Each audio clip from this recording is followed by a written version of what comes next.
ini perlu dicontoh. Seorang artis bukan hanya ketampanan, tapi skill dan kemampuan, ya. Seperti seorang cover boy ini, ya. Walaupun saya ini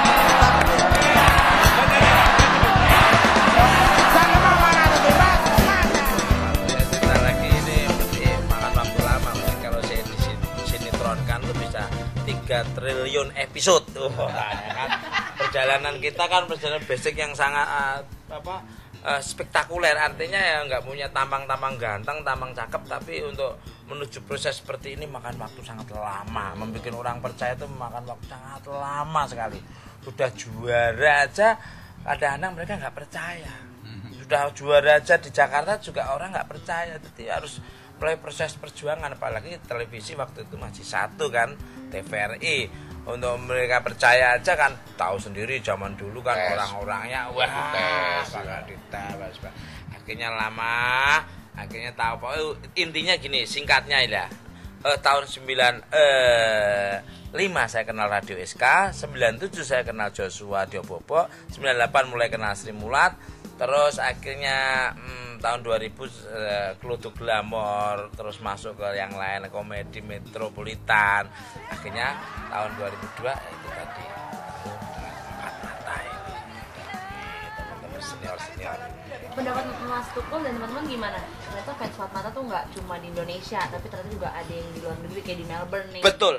Begitu saya buktikan kita jalan waktu saya perjalanan dari Jakarta. Di Jakarta pun sambil nunggu kita masuk boarding aja penonton penggemar-penggemarnya tuh dari yang kerja di luar negeri, dari orang-orang yang kuliah di luar negeri, dari orang-orang Indonesia sendiri coba.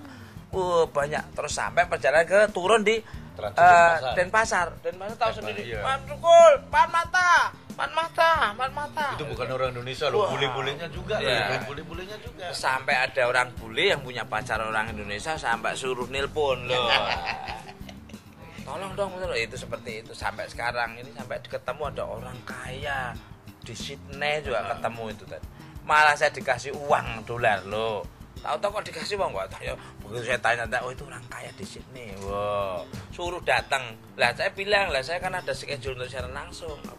Oh next time aja.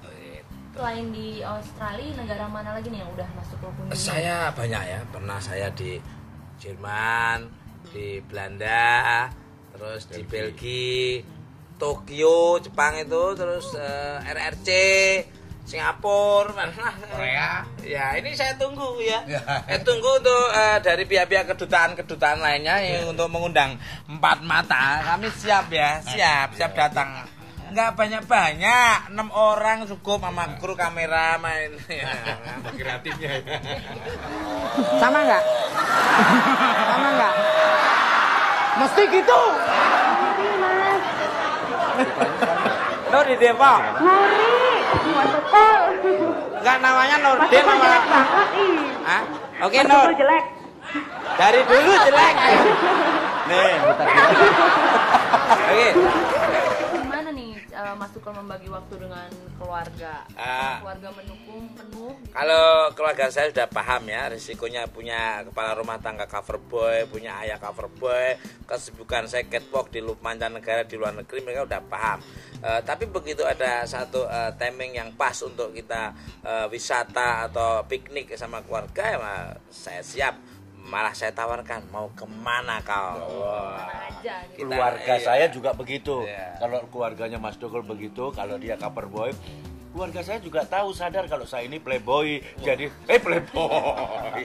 Berarti play itu bermain, boy itu anak. Berarti itu dia penjual mainan anak-anak.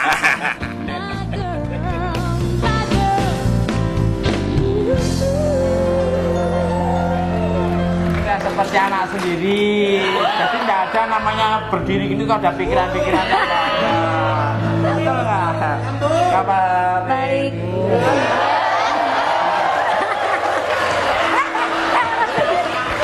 Alah kamu, waduh kadang-kadang pikirannya itu underestimate. Nggak apa-apa Rinnya, om sudah seperti anak sendiri kan nggak apa-apa. Jangan negatif loh. Iya, oke. Silakan Rin, sana Rin, sini Rin. Gimana? Terima kasih. Biasanya kan bintang tamu kamu empat mata, cewek-cewek cakep nih mas. Iya. Istri suka cemburu nggak? Satu episode aman, 2 episode agak sedikit ya kepengaruh sama provokasi orang-orang yang tidak bertanggung jawab. Tapi setelah saya sadarkan, saya kasih pengertian, mereka sudah paham bahwa tenang aja, saya tidak akan goyah, tetap konsisten dengan anak dan istri. Mungkin awalnya cemburu ya kan, terus setelah mengetahui keadaan Mas Tukul yang sebenarnya ya rasanya cemburunya jadi hilang ya kan. Jangankan dicemburui, wong dijual obral aja nggak ada yang mau ya kan. Ya itulah risiko suatu pekerjaan ya. Kerjaannya seorang cover boy kan didekati sama model-model yang sangat cantik-cantik ya. Apalagi si Sigi ini kadang-kadang kalau udah nyium saya kan seperti apa ya. Kemarin Sigi yang nyium, malah Sigi yang hancur. Ya, sikat gigi. Tapi namanya praktek itu kenyataan. Kalau kamu pengen dapat uang harus bekerja. Nggak mungkin uang itu akan datang sendiri. Terus uangnya itu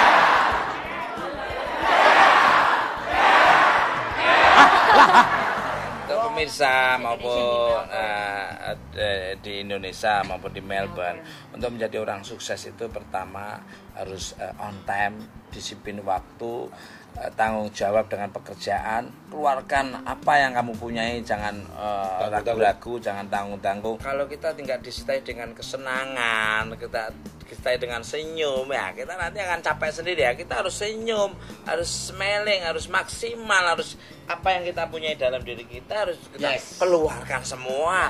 Kalau perlu dengan senyuman, dengan keceriaan. Tapi kalau capek ya. Iya, kalau kerja terus dengan kesuntukan, keboringan itu kan akan menjadi kita tuh ke bawah yang energi negatif. Kita harus lawan yang negatif itu hilang, positifnya muncul, jadi kita semangat. Kuncinya itu mencintai. syarat dan memang itu syarat dan kewajiban kita gitu, tanggung jawab kita terhadap pekerjaan atau profesi kita. Cintailah pekerjaan seperti mencintai keluarga sendiri, anak istri. Nikmatilah pekerjaan itu. Kalau dinikmati, capeknya akan hilang. Apalagi dengan angka yang cocok, Pak.